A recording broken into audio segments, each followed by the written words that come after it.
Everyone, this is mean Sadia है और मैं आपके लिए लेकर आई हूँ एक और रीडिंग जो कि होगी उन लोगों के लिए जो कि एक स्पेसिफिक समवन को लाइक करते हैं, पसंद करते हैं। आप जानना चाह रहे हो कि क्या कभी भी आपका ये जो क्रश है उस इंसान के ऊपर, क्या ये रिश्ता कभी भी रिश्ता बन पाएगा? जो आपका क्रश है, आपके पर्सन है जो भी आपके मन में, क्या आप अपने क्रश के साथ अपना फ्यूचर देख पाओगे कभी भी? क्या चीज़ें मटेरियलाइज हो पाएंगी आपके रिलेशनशिप में आपके क्रश के साथ या नहीं? तो लेट्स फाइंड आउट। क्रश की फीलिंग्स भी जानने की कोशिश करेंगे कि क्रश आपको लेकर क्या फील करते हैं, क्रश की क्या थॉट्स हैं, इमोशंस हैं towards you. So stick around. और रीडिंग शुरू करने से पहले रिमाइंड करवा दूं कि एक जनरल रीडिंग है। अगर आपको पर्सनलाइज रीडिंग लेनी है तो रीच आउट कर सकते हो। ईमेल आईडी डिस्क्रिप्शन बॉक्स में गिवन है। एक और चीज़ मैं यहाँ पे मेंशन करूँगी कि अगर आप चाहते हो जुलाई के महीने में जाने से पहले अपनी एफर्मेशंस बुक कर लो तो कर सकते हो अभी, बिकॉज अगर आप अभी बुक करोगे तो जुलाई के महीने का स्टार्ट से पहले आपको एफर्मेशंस मिल जाएंगी। सो लेट्स सी क्या होने वाला है इस सिचुएशन में आगे, जहाँ पर जो भी स्पेसिफिक समवन है जिसके ऊपर आपको क्रश है, वो पर्सन क्या फील करता है आपके सिचुएशन में आगे क्या होगा। Let's see. अच्छा, आप में से काफ़ी सारे लोगों के लिए जो भी स्पेसिफिक समवन है जिसके ऊपर आपको क्रश है राइट नाउ, ऐसा लग रहा है कि जो आपका जो एक इंक्लिनेशन है टुवर्ड्स दिस पर्सन, वो आप कंट्रोल करके भी कंट्रोल नहीं कर पाओगे। आने वाले टाइम में मुझे ऐसा लग रहा है कि आप बहुत एक्सप्रेसिव हो रहे हैं अपने जेस्चर्स के साथ, अपने बिहेवियर के साथ। जब आप इस इंसान के सामने आते हो तो ये ईजिली पिक कर पाएंगे कि आपको इनके ऊपर क्रश है। You like this person. कहीं ना कहीं आप कुछ ना कुछ ऐसा कर रहे हो जिससे इस पर्सन को लग रहा है कि कुछ ना कुछ तो है आपके एंड से इसकी तरफ। लेट्स सी कि वो क्या सोच रहा है, वो क्या फील कर रहा है टुवर्ड्स यू। अच्छा, मुझे ऐसा लग रहा है कि जिस भी पर्सन के ऊपर आपको क्रश है, ऐसा लग रहा है कि उसकी लाइफ में कोई और है। या तो कोई और है in terms of they are already taken, they are already having a relationship, या अगर ये रिलेशनशिप नहीं है उसका किसी और के साथ, तो डेफिनेटली उसका माइंडसेट जो है लव एंड रिलेशनशिप्स को लेकर वो थोड़ा डिफरेंट है। उसका आपके साथ जो है, जैसे आपका थॉट प्रोसेस है लव एंड रिलेशनशिप को लेकर, उसका थॉट प्रोसेस वैसा नहीं है। So what I do see के ये जो भी पर्सन है जिसके साथ आपको जिसके ऊपर भी आपको क्रश हो रहा है राइट नाउ, मुझे नहीं लगता ये लास्ट करेगा सिचुएशन। सो ज़्यादा हाई एक्सपेक्टेशन लेकर नहीं चलो। मुझे ऐसा लग रहा है कि आप एक्सप्रेसिव हो जाओगे एंड देन आपको क्लियर भी हो जाएगा कि पर्सन के एंड से आपको कुछ नहीं मिलेगा। आप में से काफ़ी सारे लोगों के लिए जो भी ये पर्सन है जिसके ऊपर आप क्रश रखते हो, आप बहुत एक्सप्रेसिव हो अपने क्रश को लेकर, अपनी फीलिंग्स को लेकर, अपने इमोशंस को लेकर। When it comes to the other person, उसके एंड से आपको थोड़ा डेड एंड दिखेगा। आपको लगेगा कि कुछ आगे दाल जो है वो गलने वाली नहीं है, because this person is a very different person, different human being. कुछ लोगों के लिए, जैसा मैंने कहा, या तो उसको ऑलरेडी कोई लाइफ में है, अगर ऑलरेडी कोई लाइफ में नहीं है तो उसका लव रिलेशनशिप को लेकर एक चीज़ है कि मुझे घर बसाना है। जब भी कुछ होगा, जब भी कुछ फ्यूचर को देखूंगा या देखूंगी, तो इट्स गोना बी लाइक शादी वाली चीज़। तो उससे कम पे इस पर्सन को सेटल इन फॉर लेस नहीं करना है। सो कहीं ना कहीं इस वजह से मुझे ऐसा लग रहा है कि जो क्रश वाली चीज़ है ना, जो आपकी कुछ टाइम लास्ट करेगी उसके बाद ख़त्म हो जाएगा। हो सकता है कि कोई नया पर्सन आपका क्रश बन जाए, हो सकता है कि कोई नया पर्सन आपकी लाइफ में आ जाए, लेकिन ये मटीरियलाइज होता मुझे दिख नहीं रहा है यहाँ पर। आई नो कि इतना पॉजिटिव आउटकम नहीं है रिलेशनशिप की जो सिचुएशन है उसका, but at the same time आप में से वो लोग जो मुझे बहुत पहले से जानते हैं, दे नो कि आई डोंट शुगर कोट।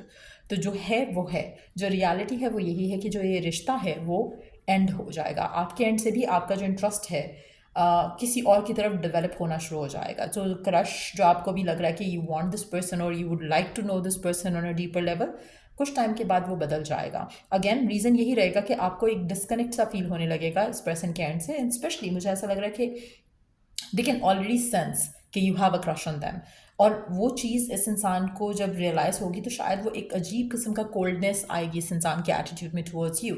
जो आप एक्सप्रेसिव हो रहे हो वो कोल्ड होएगा, और उसकी वजह से आपका जो बिहेवियर है टुवर्ड्स द पर्सन चेंज होने लगेगा। आपको लगेगा कि no, the person is being rude और समथिंग। सो वो जो चीज़ है वो आप फील करोगे, but at the same time ये जो सिचुएशन है it's not gonna be healthy. So majority लोगों के लिए जो भी ये पर्सन है जिसके ऊपर आपको क्रश है, ये सिचुएशन एंड हो जाएगी। नॉट दैट कि आप हर्ट होगे। टू बी ऑनेस्ट, मुझे ऐसा लगेगा कि आपका क्रश जो उस इंसान के ऊपर है it's also like very basic level का क्रश। ऐसा नहीं है कि आप you are going crazy for this person, but yes you like this person, आपको अच्छा लगेगा अगर अगर आप दोनों साथ हो, but at the same time it's like okay if they are going somewhere else, तो आप थोड़ा you gonna feel bad, but it's gonna be okay. आप जल्द इस सिचुएशन से निकल कर आगे बढ़ जाओगे। अच्छा, आप में से मेजॉरिटी लोगों के लिए जो भी स्पेसिफिक समवन है जिसके ऊपर भी आपको क्रश है, they have a choice for sure. You know मुझे ऐसा लगता है कि इनकी लाइफ में they have other things, other people, and जिसकी वजह से आपका जो सिचुएशन है इस इंसान के साथ वो आगे नहीं जा सकेगी। बट या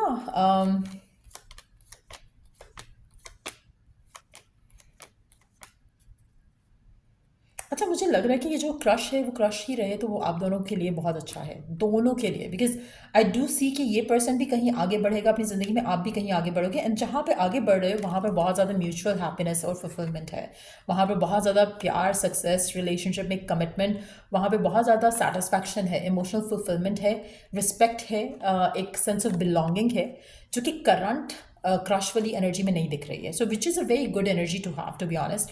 शायद इसीलिए आपको थोड़े टाइम के लिए थोड़ा बुरा फील होगा, but then you move on, and ये पर्सन तो already is not interested that way. तो कहीं ना कहीं ये मूव ऑन करना इस क्रश वाली एनर्जी से it's gonna work for you. So या ऐसा लग रहा है कि जैसे दोनों के लिए अच्छा होगा। इस क्रश वाली एनर्जी को क्रश तक ही रहने देना सही है। And the good part is कि इमोशनल कनेक्शन उस तरह का डेवलप ही नहीं हुआ है इस क्रश वाली फीलिंग में, तो विच is a good thing, because दोनों के लिए मूव करना आसान है, और आगे जो ब्लेसिंग आ रही है उसकी वजह से पास वाली चीज़ तो भूल भी जाओगे, आप भी भूल जाओगे, पर्सन भी भूल जाएगा। So it's a very positive energy. जो उसका जो आउटकम है सिचुएशन का, इट्स नॉट गुड। क्रश वाली जो फीलिंग है वो वन साइडेड है और आगे कुछ पॉजिटिव भी नहीं होना, which is not good for sure. But जो उसका अल्टीमेट आउटकम रहेगा वो बहुत पॉजिटिव होगा। You would thank your lucky stars कि ये वर्क नहीं किया, क्योंकि उसकी वजह से you are moving forward towards something beautiful. So definitely it's going to be worth the whole thing, like अगर आपका कनेक्शन जो क्रश वाला है वो ख़त्म होता है, आपका इंटरेस्ट लूज करते हो आप, वो आपके लिए भी अच्छा है, पर्सन के लिए भी अच्छा है, because you gonna find your soulmate, you gonna find your partner जो कि आपको रिस्पेक्ट करे, वो आपको वैल्यू करे, और जिसको आप भी वैल्यू करो, जिसको आप भी रिस्पेक्ट करो। So which is a very positive energy to have. So yeah, let's take one more card as a guidance for you, एक कार्ड देख लेते हैं। Heal past wants to move forward freely. It's a confirmation, कहीं ना कहीं आपका थोड़ा hurt हो सकता है, एंड ईदर वे, जैसे मैंने कहा कि अगर कुछ हर्ट होता भी है तो ये मोमेंटरीली होगा, ज़्यादा हर्ट फील नहीं करोगे, eventually gonna move on, and जब मूव ऑन करके जब आपको ब्लेसिंग इतनी खूबसूरत मिलेगी तो आप डेफिनेटली भूल जाओगे ये जो सफरिंग होगी थोड़े टाइम की। बट या दैट्स व्हाट इट इज़। और अगर आपको इस रीडिंग से हेल्प मिला है, गाइडेंस मिला है, तो लाइक शेयर सब्सक्राइब ज़रूर किया करो, और till I do the next read, take care, bye.